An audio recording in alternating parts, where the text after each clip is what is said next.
बिहार के deputy CM Tejashwi Yadav मंत्रिमंडल विस्तार से पहले पिता लालू यादव से मिलने दिल्ली पहुंचे। तेजस्वी यादव ने जी न्यूज से एक्सक्लूसिव बातचीत में कहा कि आरजेडी नीतीश कुमार के साथ मजबूती से खड़ी है। उन्होंने कहा कि रोजगार देने का वादा पूरा करेंगे। तेजस्वी यादव ने कहा कि बीजेपी देश के अलग अलग प्रांत में जो करती आई है वही वो बिहार में करना चाहती थी। जो एजेंडा जो था बिहार में करने का उसमें असफल हो गए, उस वजह से इस कार्य को पूर्ण नहीं कर पाए। तेजस्वी यादव ने कहा कि बिहार बिकाऊ नहीं टिकाऊ है, स्वाभिमान से कोई समझौता नहीं किया जाएगा। जी न्यूज को दिए तेजस्वी यादव के इस इंटरव्यू के बाद केंद्रीय मंत्री गिरिराज सिंह ने तेजस्वी यादव पर निशाना साधा। उन्होंने इस इंटरव्यू का एक हिस्सा शेयर करते हुए कहा कि तेजस्वी यादव ने कहा है कि 10 लाख रोजगार देने का जो वादा किया गया था वो मुख्यमंत्री बनने पर पूरा करेंगे। अभी तो वो उप मुख्यमंत्री हैं, जिस पर तेजस्वी यादव ने पलटवार करते हुए लिखा कि ये इंटरव्यू का एडिटेड हिस्सा है। गिरिराज सिंह पर निशाना साधते हुए तेजस्वी यादव ने ट्वीट किया कि एडिटेड वीडियो की वजह से ही बिहार में बीजेपी की ये दुर्दशा है।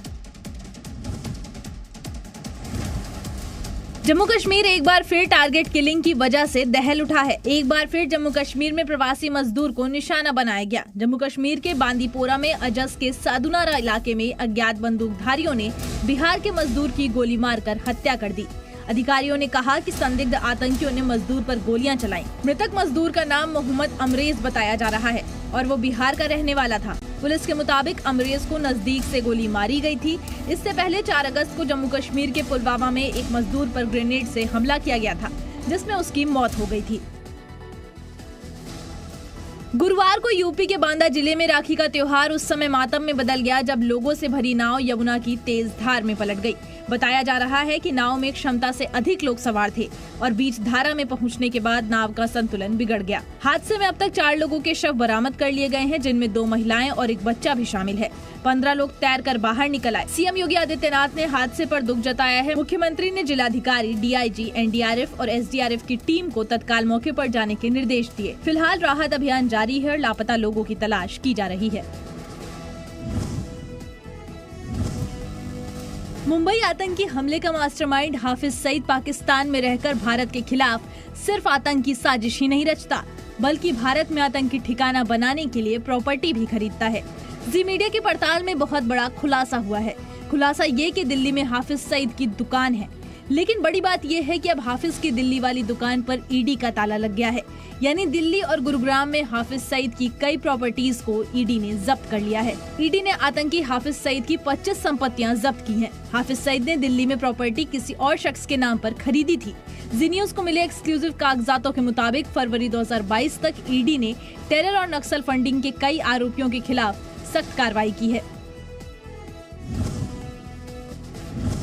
रेवड़ी कल्चर को लेकर बीजेपी और आप में बयानबाजी जारी है। दिल्ली सीएम अरविंद केजरीवाल ने केंद्र सरकार पर अरबपतियों के कर्ज और टैक्स माफ करने का आरोप लगाया है। केजरीवाल ने दावा किया है कि केंद्र सरकार ने मनरेगा के बजट में कटौती की। साथ ही यह भी कहा कि सरकार शिक्षा और इलाज की फ्री सुविधाओं पर रोक लगाने की कोशिश कर रही है। वहीं वित्त मंत्री निर्मला सीतारमण ने इस मुद्दे पर केजरीवाल को बहस की चुनौती दी है। बीजेपी प्रवक्ता गौरव भाटिया ने दिल्ली सीएम पर तंज कसते हुए कहा कि आप मतलब असत्य अरविंद पार्टी। अगर हिम्मत है अरविंद केजरीवाल जी में तो वो साबित करें कि जो तथ्य उन्होंने रखे वो सही है या जो तथ्य हम रख रहे हैं वो सही है।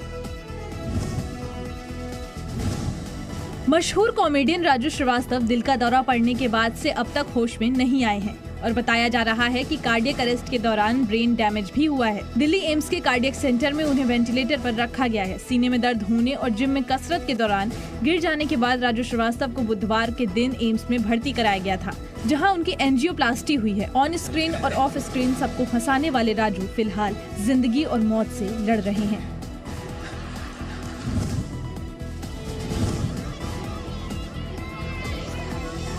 पूरे भारत में आजादी के 75वें अमृत महोत्सव की रौनक दिखाई दे रही है। हर घर तिरंगा अभियान के तहत देश भर में तिरंगा यात्रा निकाली जा रही है। जम्मू कश्मीर में डल झील में शिकारे पर तिरंगा यात्रा रैली निकाली गई, जिसे राज्यपाल मनोज सिन्हा ने हरी झंडी दिखाई।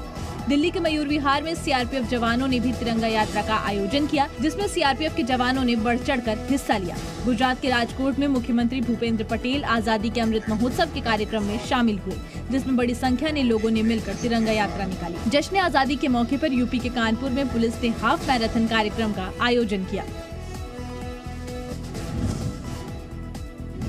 देश के कई राज्यों में बाढ़ और बारिश से हालात गंभीर बने हुए हैं। जम्मू संभाग में बीती रात हो रही बारिश से तमाम नदी नालों का जलस्तर बढ़ गया है। जम्मू कश्मीर के बीचों बीच से बहने वाली तवी नदी में पानी का जलस्तर उफान पर है। वहीं उधमपुर में भारी बारिश की वजह से शहर की सड़कें पूरी तरह से बाढ़ के पानी में डूब गई हैं। कई जगहों पर जलभराव हो गया है। उधमपुर, सांबा और रियासी में तेज बारिश हुई है। वहीं कर्नाटक के तुंगभद्रा में बांध से पानी छोड़े जाने के बाद कोप्पल में गंगावती पुल पानी में डूब गया है। तस्वीरों में आप देख सकते हैं कि पुल पूरी तरह से पानी में डूब गया है। इसके अलावा कई राज्यों में बारिश को लेकर अलर्ट जारी है।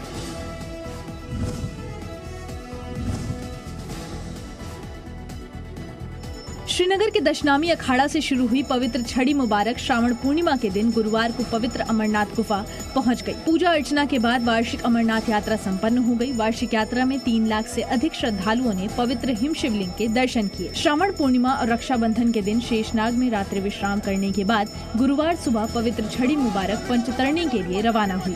पंचतरणी में विश्राम करने के बाद आखिरकार पवित्र छड़ी अमरनाथ गुफा पहुंची। पवित्र छड़ी के संरक्षक महंत दीपेंद्र गिरी साधु संतों के साथ पवित्र गुफा पहुंचे, जहां पूजा अर्चना की गई। गुरुवार को छड़ी मुबारक पहलगाम लाई जाएगी, जहां पूजा अर्चना के बाद श्रीनगर के दशनामी अखाड़ा में स्थापित कर दी जाएगी। उत्तर कोरिया के तानाशाह किम जोंग उन की कोरोना से बुरी तरह तबीयत बिगड़ी थी। किम जोंग उन की बहन ने रोते हुए एक कार्यक्रम में इस बात का भेद खोला है। खुलासे को सुनकर हॉल में बैठे लोग रो पड़े। किम की छोटी बहन ने हॉल में मौजूद अधिकारियों को बताया कि उनके भाई किम कोरोना की वजह से बहुत बीमार थे। उनकी हालत बहुत गंभीर हो गई थी। उन्हें तेज बुखार था, लेकिन इसके बावजूद किम के दिमाग में सिर्फ अपने लोगों की चिंता थी।